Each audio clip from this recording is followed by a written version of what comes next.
안녕하세요. 오늘 강의 주제를 맡은 동국대학교 민금영입니다.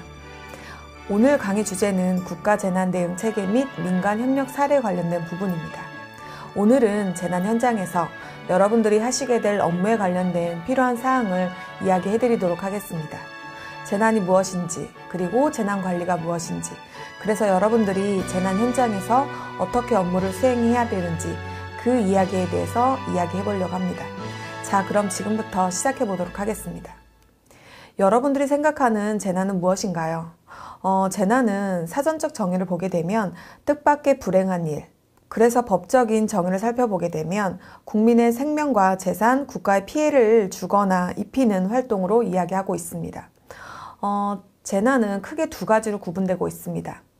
자연재난과 사회재난입니다. 자연재난은 태풍, 지진, 산불, 폭설 등 자연현상으로 발생하는 어떤 원인과 인자를 포함하고 있습니다. 사회재난은요, 붕괴나 화재, 폭발들과 같은 인위적인 결과에 의해서 피해로 대상 시설물에 대한 피해가 발생하는 형태의 재난입니다. 자, 그럼 재난의 환경은 계속 변할까요? 가만히 있을까요? 과거의 재난과 현재의 재난, 그리고 미래의 재난은 다르고 있습니다.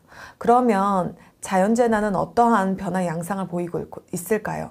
최근 기후변화에 따른 재난 환경의 변화를 살펴보게 되면 지난 100년간 지구 연평균 온도는 0.74도씩 약 1도씩 상승을 했고, 평균 해수면 온도는 1990년대 이후 연간 3.1씩 상승을 했습니다.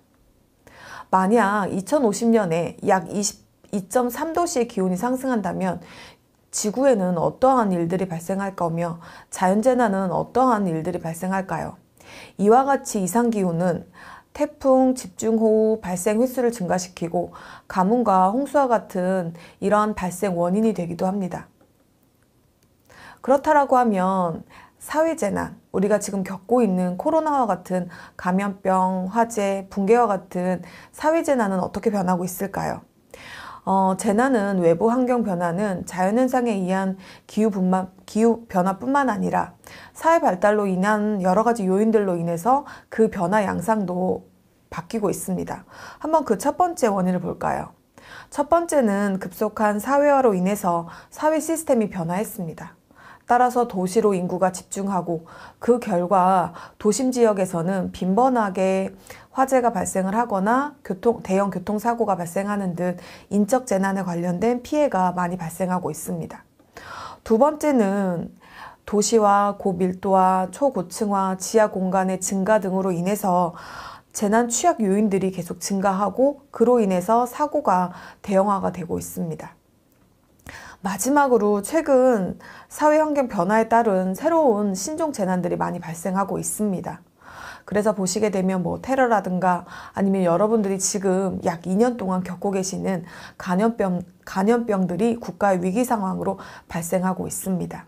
그래서 새로 발생되는 이런 재난들의 위험들을 살펴보게 되면 사이버 테러, 개인정보 유출, 테러 납치 등 아니면 디도스 해킹 등이 신종 재난으로 분류하고 있습니다. 이처럼 재난은 과거의 재난과 현재 그리고 미래의 재난들이 변화 양상들이 바뀌고 있습니다. 그 추세는요, 다양화가 되고 복합화가 되고 그리고 대규모로 발생하고 있기 때문에 재난관리를 하는 여러분들의 임무와 역할이 중요해지고 있습니다. 이와 같이 재난 규모가 대형화가 되고 복잡화 그리고 그 피해가 양상이 달라지고 있습니다. 그러한 양상들이 재난관리의 변화를 갖고 오고 있습니다. 이런 재난관리의 변화를 한번 볼까요? 과거에는요, 경제발전에 관련된 안정을 요구하기 시작했습니다. 그러나 우리에게는 가슴 아픈 세월호 사건 이후에 안전에 대한 국민들의 요구가 증가하고 있습니다. 그래서 첫 번째가 바로 안전에 대한 사회의 요구가 증가하고 있으며 이에 따라서 국민들이 안전에 관련된 요구가 증가하고 있습니다. 두 번째로는요, 조금 전에 설명드렸던 것처럼 재난의 변화 양상이 복합화가 되고 있습니다. 그러다 보니까 개별적 재난관리보다는 통합적 재난관리 체계로 변하고 있습니다. 과거에는 한 개의 재난관리 주관기관이 해결했다면 앞으로의 재난은 다양한 재난관리 책임기관뿐만 아니라 민간 협력을 통해서 통합적 재난관리 체계로 변해야지만 이 문제를 해결할 수 있습니다. 세 번째는요. 과거에는 경험에 의한 재난관리 체계였다면 여러분들도 그 변화를 느끼실 수 있을 겁니다. 지금은 과학적, IT 기술 개발로 인해서 재난관리 체계도 변하고 있습니다. 네 번째로는요. 과거에는 재난이 발생한 이후에 어떻게 하면 복구 중심의 재난관리 체계로 갈 것인가 였다라고 하면 지금은 예방 중심의 재난관리 체계로 변하고 있습니다. 마지막으로 다섯 번째입니다. 다섯 번째는 최근 발생하는 재난의 규모가 대형화가 되고 있고 그러다 보니까 한 지역에 국한적으로 발생하지 않기 때문에 국가적으로 재난 대응 체계를 구축하고 있습니다.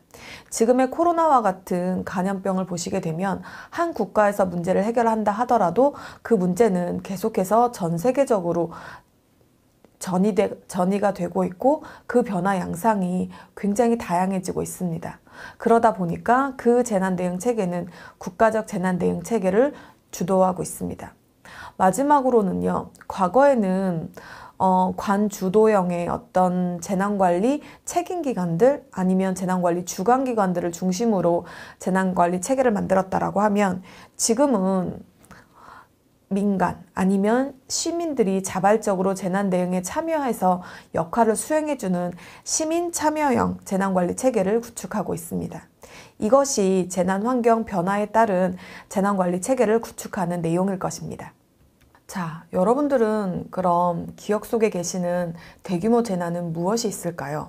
지금부터는 21세기 최악의 재난에 대해서 이야기 한번 해보도록 하겠습니다. 10위는요. 2011년도 동일본 대지진입니다. 사망자는 18,400명이었습니다.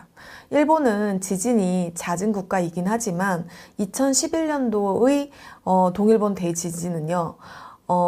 규모 9.0의 강진으로 어마어마한 인명피해를 발생을 했습니다. 다만 동일본 대지진이 인명피해뿐만 아니라 이와 같은 최악의 재난으로 기억되는 이유는 뭐냐면 후쿠시마 원전까지 방사능 누출까지 이어졌던 사건이어서 아마 그 피해는 지금까지도 이어지고 있는 것 같습니다. 9위는 인도입니다. 2001년 인도 구자라트 지진 사망자는요 약 19,727명이 발생을 했고요. 이 지진으로 인해서 인접한 국가인 네팔과 방글라데시에서도 감지될 정도로 규모가 약 6.9의 강진으로 기억되었습니다.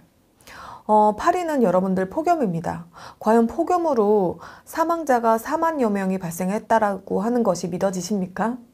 지난 우리도 굉장히 많이 더웠습니다. 100년 만의 더위라고 할 정도로 어마어마한 무더위가 강승을 부렸는데요.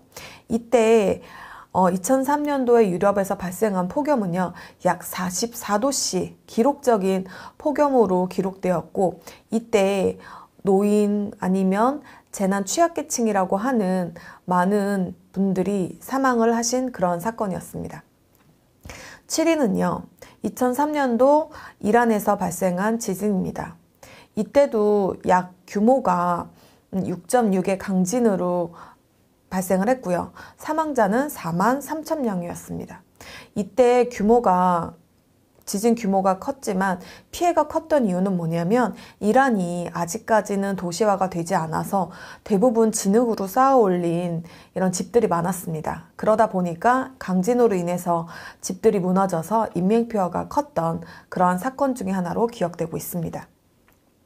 7위는요, 또 폭염입니다, 여러분들. 러시아에서도 세계에서 가장 추운 나라 중에 하나거든요.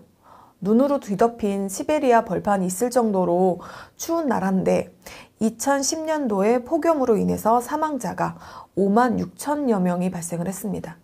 당시 평균 기온 온도가 섭씨 38.2도가 넘는 바람에 열대야로 인해서 어마어마한 인명피해가 발생을 했습니다.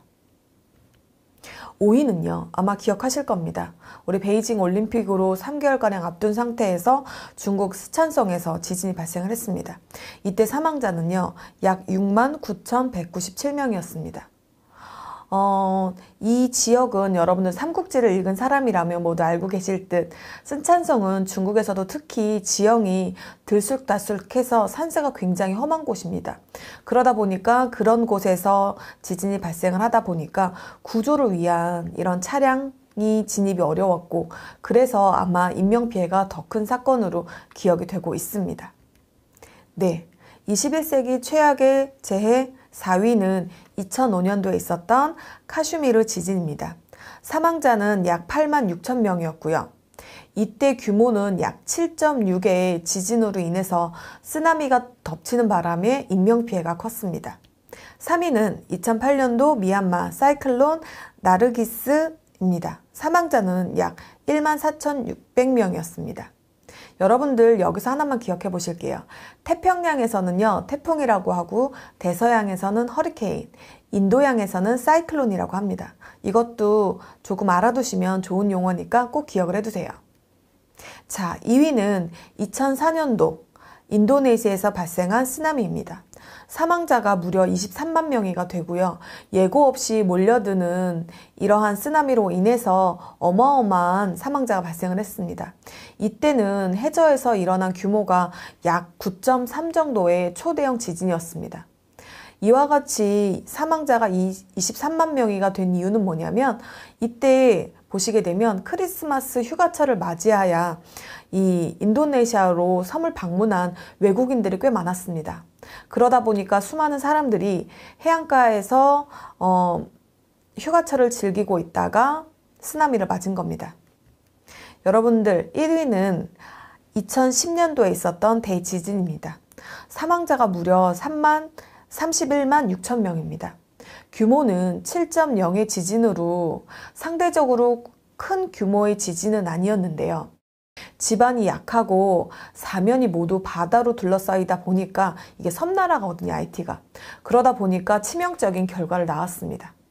21세기 이래 역대 최대인 31만 6천 명이 사망을 했고 국가 인구의 약 3분의 1이 달하는 이재민이 발생한 것으로 기억하고 있습니다. 자, 그렇다라고 하면 국내에서는 어떠한 재난이 있었을까요? 여러분들 기억하시나요? 10위는 바로 성수대교 붕괴 사고입니다. 그리고 9위는 이리역 폭파 사고입니다. 그리고 8위는 괌 아시아 항공기 추락 사고였습니다. 7위는 너무 오래전 일이긴 하지만 부산 구포 열차 전복 사고로 인해서 인명피해가 많이 발생을 한 사건입니다. 4위는 대형각 호텔 화재 사고고요. 3위는 2003년도에 있었던 대구 지하철 방화 사건입니다. 여러분들이 대구 지하철 방화 사건을 기억해야 되는 이유는 뭐냐면 2003년도 이전까지만 하더라도 많은 국가의 위기 상황들은요, 태풍 아니면 자연재난으로 인해서 국가의 위기 상황이 발생할 수 있을 거라 생각을 했습니다. 하지만 2003년도에 인적재난, 지금 사회재난으로 불리는 이러한 사고들이 국가의 위기 상황으로 발생할 수 있다라고 하는 처음으로 필요성을 느낀 것이 바로 대구 지하철 사건입니다. 여러분들 2위는요, 세월호 사건입니다. 2013년도에 많은 인명피해를 낳았던 이런 세월호 사건으로 인해서 정부의 재난대응 체계 혹은 많은 이런 시스템들이 바뀌었습니다. 여러분들 1위는요, 상품백화점 붕괴 사고입니다. 자, 여러분들 지금 보시는 것처럼 과거의 재난과 현재의 재난 그리고 앞으로의 재난은 재난 변화 양상뿐만 아니라 그 피해 규모가 어마어마하게 커질 예상입니다. 그렇기 때문에 민간 협력을 통해서 여러분들의 임무와 역할이 중요한 시점이라고 보시면 되겠습니다. 네, 그럼 지금부터는 재난관리 체계에 대해서 이야기해 보도록 하겠습니다. 따라서 재난관리 프로세스, 조직, 그리고 재난에서 꼭 기억해야 될 3가지에 대해서 말씀드리도록 하겠습니다. 재난관리 단계는 앞에 보시는 것처럼 예방, 대비, 대응, 복구로 나눠져 있습니다. 따라서 재난을 사전에 예방 대비하고 재난 발생 시 대응 활동과 피해의 수습과 복구를 위한 모든 활동을 의미합니다. 많은 학자들마다 재난관리 단계나 의미는 조금씩 다르고 있지만 여러분들이 기억하실 건 재난관리란 국민의 생명과 신체 그리고 재산의 피해를 각종 재해로부터 예방하고 재난 발생 시 그 피해를 최소화하기 위한 일련의 활동으로 4가지로 구분해 보시면 좀 될 것 같습니다. 재난관리 4단계는요, 평상시 수행하는 예방활동, 대비활동, 그리고 재난이 발생을 하거나 혹은 임박해 있을 때 하는 활동들이 복구와 대응 활동입니다. 여러분들도 예방 대비 대응 복구에서 어떠한 임무와 역할을 하셔야 되는지 학습하셔야 될 겁니다. 한번 예방 대비 대응 복구에 대해서 조금 자세하게 말씀을 드려보겠습니다. 예방 단계는요, 재난이 발생하기 사전에 방지하기 위한 일련의 활동으로서 실제 위기를 발생하기 위한 위험 요인을 미리 제거하는 활동입니다. 그래서 예방 단계에서는요, 가급적 일어나지 않도록 억제하거나 완화하는 과정을 의미합니다. 대비는요, 재난이 발생을 하였거나 혹은 재난이 임박한 위기 상황에서 실제 수행해야 될 임무와 역할입니다. 따라서 사전에 계획하고 준비하고 교육하고 훈련하고, 그래서 실제 상황이 발생을 했을 때 신속한 대응 활동을 하기 위한 일련의 사전 준비 활동이라고 보시면 될 것 같습니다.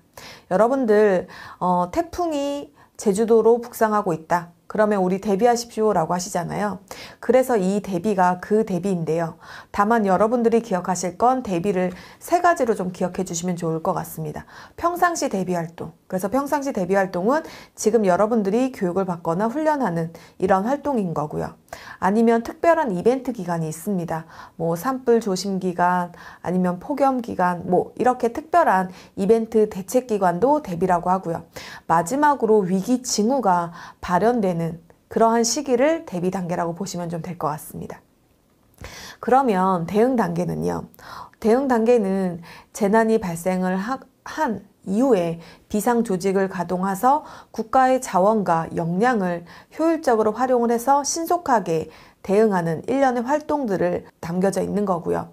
재난 대응의 목표는요, 신속하게 그 재난의 피해의 원인이 된 부분을 제거하거나 혹은 피해 확산을 방지하기 위한 활동이고요. 가장 중요한 것이 무엇이냐면 2차, 두 번째 재난이 발생하지 않도록 하는 활동들입니다. 그래서 이때는 재난 예경보가 발령이 된다거나 구조, 구호, 구급 등의 활동들이 일어나는 모든 활동들이 대응 단계라고 보시면 될 것 같습니다. 복구 단계는요, 재난이 발생한 이후에 어떠한 이벤트, 재난의 위험이 제거가 되거나 해소가 된 이후에 재난 발생 이전 상태로 회복하는 일련의 활동들이 바로 복구 활동입니다. 그러면 여러분들은 재난관리 조직에 대해서도 아셔야 됩니다. 재난관리 조직은요, 두 가지로 구분할 수 있습니다. 꼭 기억을 해도 돼요. 재난관리 주관기관, 그리고 재난관리 책임기관입니다. 재난관리 주관기관은요, 앞에 보시는 것처럼 재난이나 각종 사고에 대해서 그 유형별로 예방, 대비, 대응, 복구의 업무를 주관하여 수행하는 기관을 우리가 재난관리 주관기관이라고 합니다. 한마디로 대한민국은 재난의 주인이 있는 나라입니다. 그래서 산불이 발생했다라고 하면 산림청, 철도사고나 아니면 도로사고가 발생하면 국토교통부, 이처럼 재난관리 주관기관은 재난의 주관이 되는 중앙부처를 의미합니다. 그렇다라고 하면 지금 코로나, 감염병은 어디일지 한번 생각해 보시면 재난관리 주관기관이 명확하게 의미를 해석하실 수 있습니다. 그래서 이 재난관리 주관기관은요, 재난 발생 우려나 또는 재난 발생 시 중앙사고수습본부가 운영이 되고 설치하고 실제 재난의 어떤 조정 역할을 담당하는 곳이 바로 재난관리 주관기관입니다. 재난관리 책임기관은요, 예방 대비 대응 복구를 업무를 수행하는 모든 기관으로서 재난 현장에서 재난 수습을 지원하거나 재난 활동을 하는 이 모든 활동을 재난관리 책임기관이다 라고 이야기를 합니다. 그래서 충청남도, 지자체, 도로공사, K워터 이렇게 되는 거고요. 여러분들 여기 보시게 되면 국토교통부도 재난관리 책임기관인데 라고 하실 수도 있는데, 큰 의미에서는 모두 재난관리 책임기관이고요. 그 중에 각 재난 유형별로 총괄을 하거나 주관하는 기관이 하나씩은 존재하는 겁니다. 그래서 여러분들 앞에 보시게 되면 한국의 재난관리 체계 조직은 지금 보시는 것처럼 복잡하게 좀 되어 있습니다. 복잡하게 되어 있는데 간단하게만 설명을 드리게 되면 한국의 재난관리는 평상시와 비상시로 구분하게 됩니다. 지금 보는 그림은 비상시 운영되는 국가의 재난관리 조직 체계입니다. 지금 보시게 되면 중앙에 중앙재난안전대책본부가 있고요. 그리고 조금 전에 설명드렸던 재난관리 주관기관이 중앙사고수습본부를 만들 수 있고, 그 사고수습본부의 중앙사고수습본부 지원단이 있고, 그 밑에 시도, 시군구, 그리고 재난에서의 현장에서 임무와 역할을 하는 재난현장통합지원본부가 있습니다. 그리고 여러분들은 읍면동 아니면 일선에서 지역에서의 지역 주민들을 보호하는 업무를 띠게 되는 지역자율방재단이 있습니다. 여러분들은 지금 보시는 비상시 아니면 여러분들 예방하고 대비 활동도 있긴 하지만 대부분 비상시 때 지역 주민을 보호하는 일련의 활동들을 하는 게 바로 여러분들이 하시게 될 지역자율방재단입니다. 지역자율방재단은요, 대규모 재난 발생 시에 지역 주민이 우선적으로 행동할 수 있고 피해를 최소화할 수 있는 활동을 도와주는, 지원하는 역할을 하는 것이 바로 지역자율방재단입니다. 그래서 평상시에는 어떤 업무를 하시게 되냐면, 자체적으로 지역의 취약한 지역 아니면 위험한 지역에 어떤 안전점검을 실시한다던가 아니면 교육이나 훈련, 홍보활동을 담당하는 것이 평상시 업무입니다. 그리고 비상시 때는요, 예를 들어서 피해자를 구조 구급하거나 혹은 지역의 노인이나 아니면 재난 취약계층들을 도와서 대피소로 이동해 주거나 아니면 위험한 구역이 있으면 그 위험한 구역의 위험을 제거하는 활동들을 하는 것이 바로 비상시 때 여러분들 지역자율방재단의 임무와 역할입니다. 그러면 조금 더 지역자율방재단의 임무와 역할을 살펴보도록 하겠습니다. 지금 보시게 되면 여러분들 제가 평상시와 비상시로 여러분들의 임무와 역할을 좀 구분해 두었습니다. 그래서 여러분들 보시게 되면 평상시 때는 재난 취약 계층을 돌보기도 합니다. 여러분들 기억하시죠? 세계 최악의 21세기 재해를 봤더니 한 3개, 2개, 3개 정도가 폭염이었습니다. 이때 노인분들은 굉장히 취약하거든요. 따라서 지역자율방재단인 여러분들은 지역의 재난 취약 계층들을 돌보거나 아니면 우리 지역에 취약 지역이 있으면 예찰 활동을 통해서 통제하거나 아니면 그 위험을 제거하는 활동들을 하시는 것이 평상시 여러분들의 임무와 역할입니다. 코로나로 인해서 지금 지역 축제가 조금 활성화가 안 되고 있는데, 지역 축제가 행사가 이루어지게 되면 여러분들은 행사장 안전관리 요원으로서도 활동하는 것이 여러분들의 임무와 역할입니다. 자, 그럼 여러분들 비상시 때는 어떠한 임무와 역할을 하셔야 될까요? 비상시 때는 재난이 발생하거나 재난이 임박해 있을 때, 기상청에서 특보가 발령이 되어서 오늘 밤에 우리 지역에 태풍이 지나간다 라고 했을 때 여러분들은 어떠한 임무와 역할을 하셔야 될까요? 첫 번째로 기관장님이 여러분들의 소집 명령을 내리실 겁니다. 그럼 여러분들이 소집 명령 지역에 가시면 됩니다. 그래서 누구는 상황판단 회의 참석을 위해서 상황실로 가시고, 누구는 취약지역을 가시고, 누구는 노인정을 가시고, 이렇게 여러분들이 배분이 되시게 될 거예요. 그럼 여기서 기억하실 용어가 하나가 바로 상황판단 회의입니다. 상황판단회의는요, 재난이 발생하거나 혹은 재난이 임박했을 때 기관장님을 모시고 상황실에서 할 수도 있고 재난 현장에서도 하실 수 있어요. 상황판단회의는 우리가 피해가 얼마나 발생했는지, 피해가 얼마나 발생하게 될 것인지, 그래서 우리는 어떤 대응을 해야 되는지, 한마디로 말해서 전략회의를 하는 그러한 회의라고 보시면 될 것 같습니다. 또한 상황실에 회의에 참석하시는 분뿐만 아니라 재난 현장 혹은 우리 관할 지역에 이동하시는 분들도 계실 거예요. 그래서 그분들은 어떠한 임무와 역할을 하냐라고 이야기를 하게 되면 가장 중요한 게 인명피해를 최소화하는 활동입니다. 따라서 미리 대피소 가서 대피소가 이용이 가능하도록 점검하고, 혹은 대피소에 위험 요인이 있으면 이를 제거하는 활동이 바로 여러분들의 가장 중요한 활동입니다. 그리고 위험 지역의 출입 통제예요. 지금 가로수가 막혀 있거나 아니면 지금 비가 많이 와서 차단이 필요한 이런 지역들이 있을 겁니다. 그러면 관할 경찰들과 함께 출입을 통제하고요. 두 번째로는 우리 관할 지역의 취약계층들을 좀 지원을 합니다.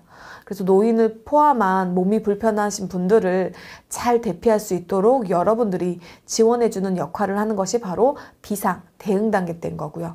마지막으로 복구 단계에서는 우리 관할 지역에 피해가 너무 많이 있어요. 그러면 피해 지역에 현황 조사하고 이를 통해서 이재민들에게 구호 물품을 지원하는 역할을 하시게 되는 것이 지역자율방재단 여러분들의 임무와 역할입니다.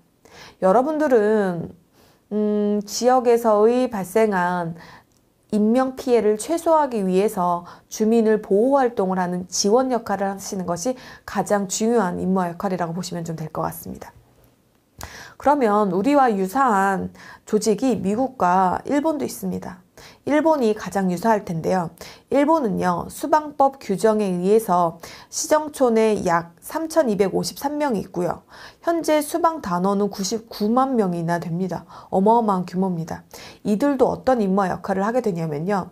호우나 태풍 발생 시 수해가 발생할 위험이 있는 경우 이런 순찰 활동을 통해서요.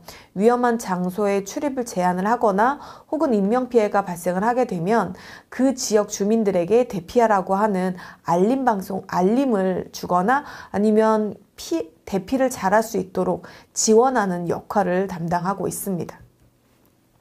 실제 일본에서 있었던 어떤 지역자율방재단 수방단의 사례를 보게 되면 2018년도 홍수가 발생을 했습니다. 이때 수방단은요, 조기 흙 대응을 통해서 침수를 방지했고요. 왜 지하나 이렇게 지하에 물이 차게 되면 안 되잖아요. 그러니까 그때 흙을 통해서 침수를 방지를 했고 수해 상습 지역의 배수 활동을 지원을 했고 지역 주민들이 피난을 잘할 수 있도록 대피를 유도한 역할을 했습니다. 다시 한번 여러분들이 가장 중요하기 때문에 지역자율방재단의 여러분들의 임무와 역할을 조금 더 설명을 해드릴게요. 여러분들 예방 단계요. 예방 단계는 아까 뭐라고 했었죠? 위험을 사전에 제거하는 단계입니다. 그렇기 때문에 여러분들은 교육도 받고 훈련도 하고요.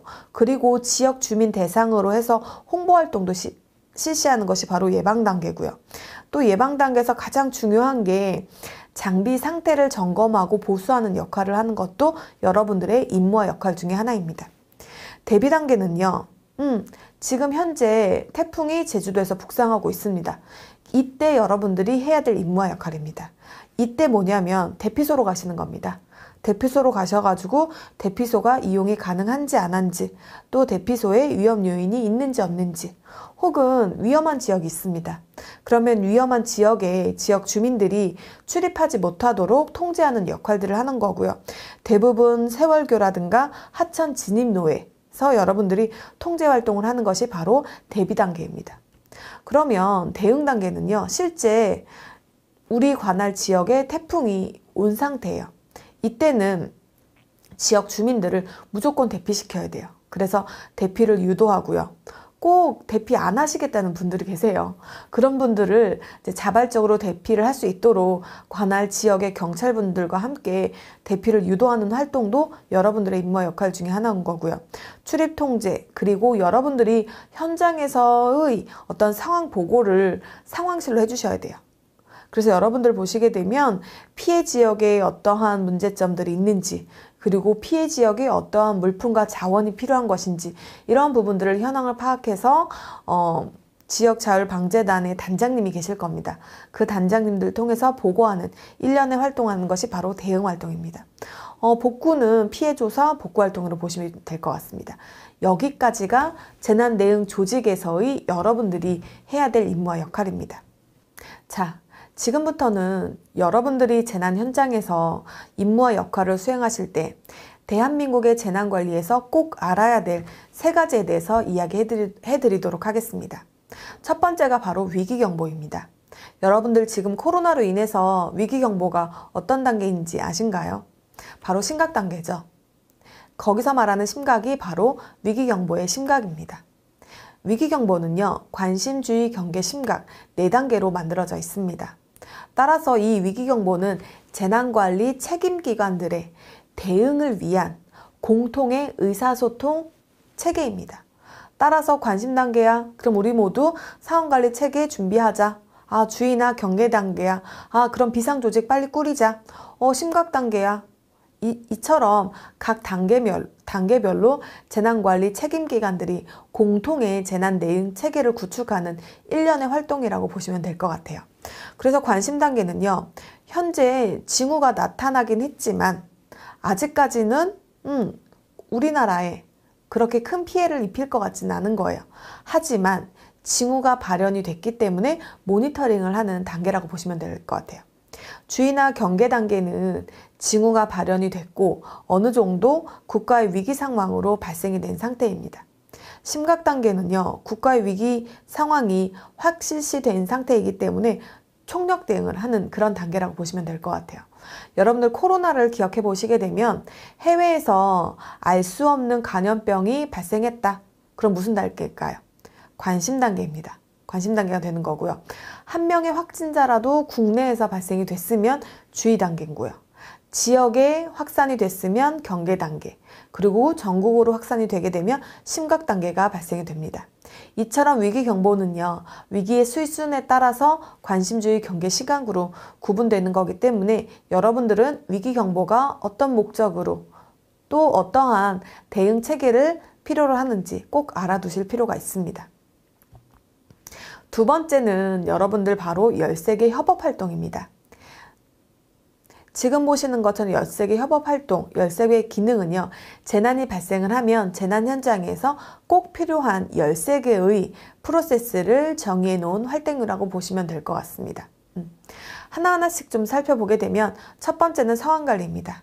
상황관리는 중앙에서 재난 상황을 모니터링하면서 어떠한 전략으로 어떠한 대응 활동이 필요한 것인지 보는 활동이 바로 재난관리 총괄 기능 후 상황관리입니다.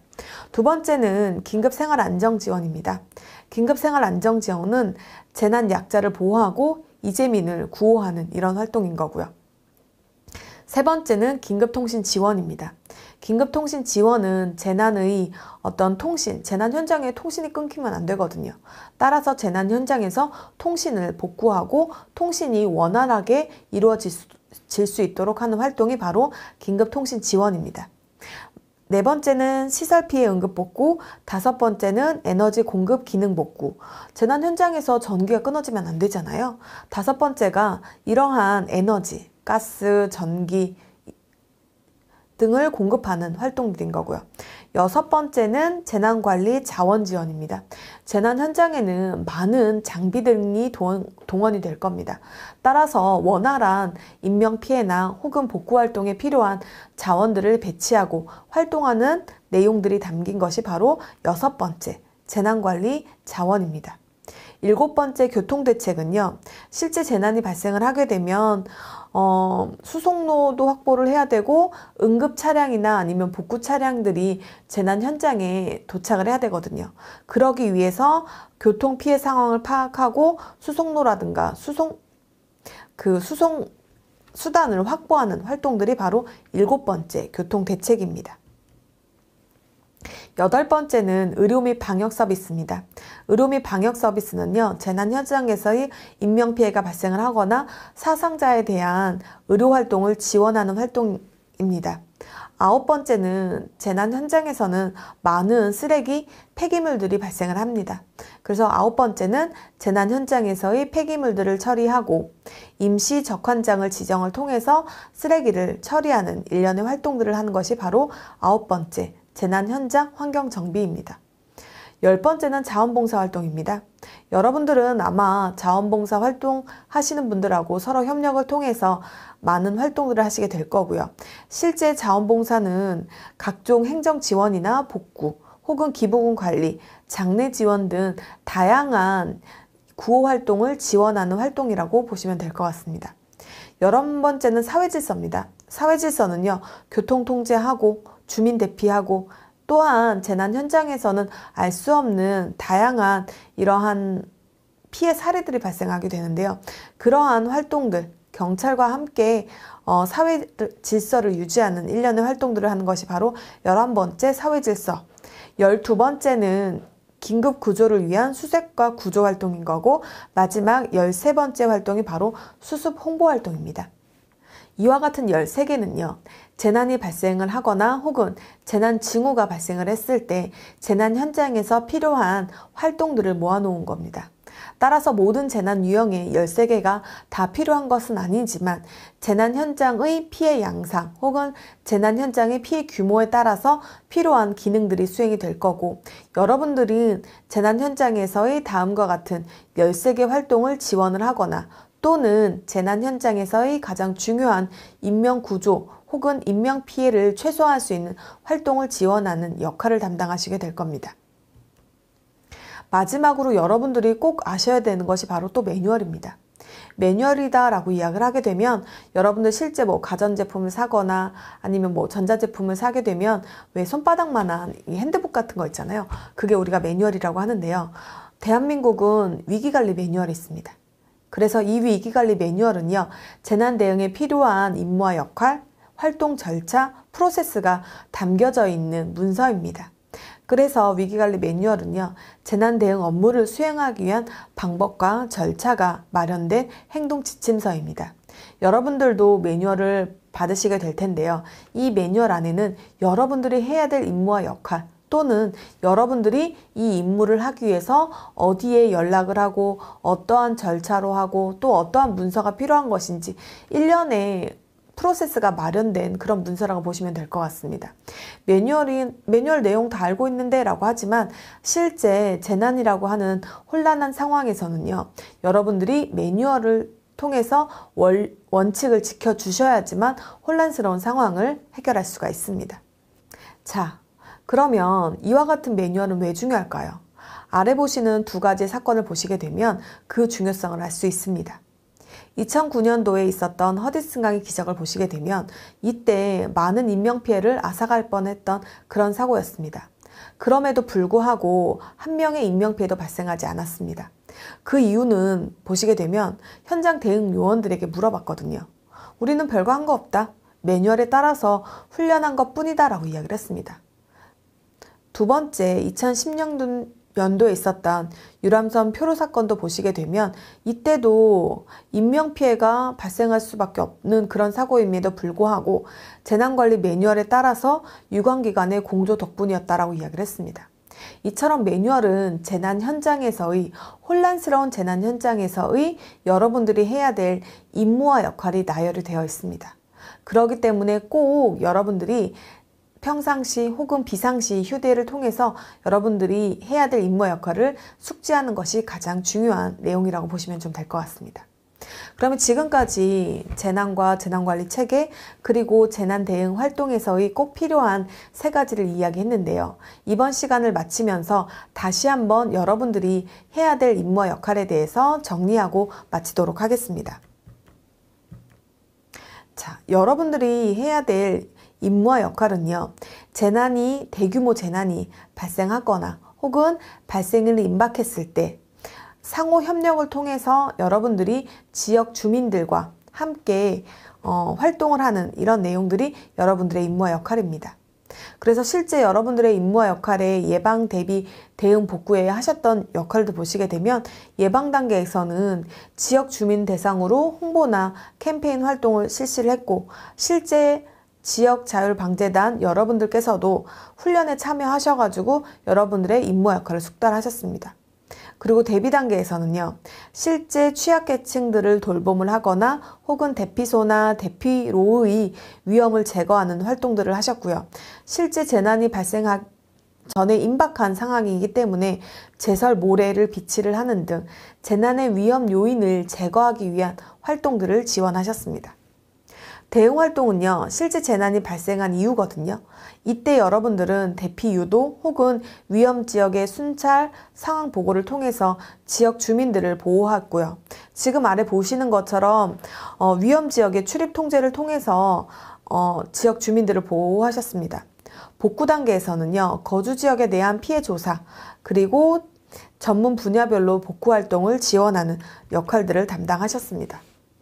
지금까지 여러분들이 지역자율방재단의 임무와 역할뿐만 아니라 현장에서 재난 대응 업무를 담당하시기 위해서 필요한 재난이 무엇인지, 그리고 재난 관리에 필요한 활동들은 무엇인지, 그리고 재난 현장에서 꼭 알아야 될 세 가지는 무엇인지 설명을 드렸습니다. 물론 이런 내용들도 중요하긴 하지만 여러분들이 지금 앞에 보시는 재난관리 3계명만 마음속 깊이 기억하신다라고 하면 훨씬 더 좋은 활동이 되실 것 같아서 제가 마지막으로 요 세 가지만 이야기 드리면서 오늘 수업을 마치도록 하겠습니다. 첫 번째는요, 사람이 있는 곳에는 위기가 있습니다. 두 번째는 위기 대응에는 대응 타이밍과 사전 대응이 가장 중요하고, 세 번째는 위기는 회피의 대상이 아니라 여러분들이 적극적으로 대상해야 될 대상이기 때문에 여러분들의 활동이 지역 주민들의 한 명의 인명피해를 최소화할 수 있는 그런 활동입니다. 그렇기 때문에 꼭 여러분들이 적극적으로 대응에 활동을 해주셔서 인명피해가 최소화됐으면 좋겠습니다.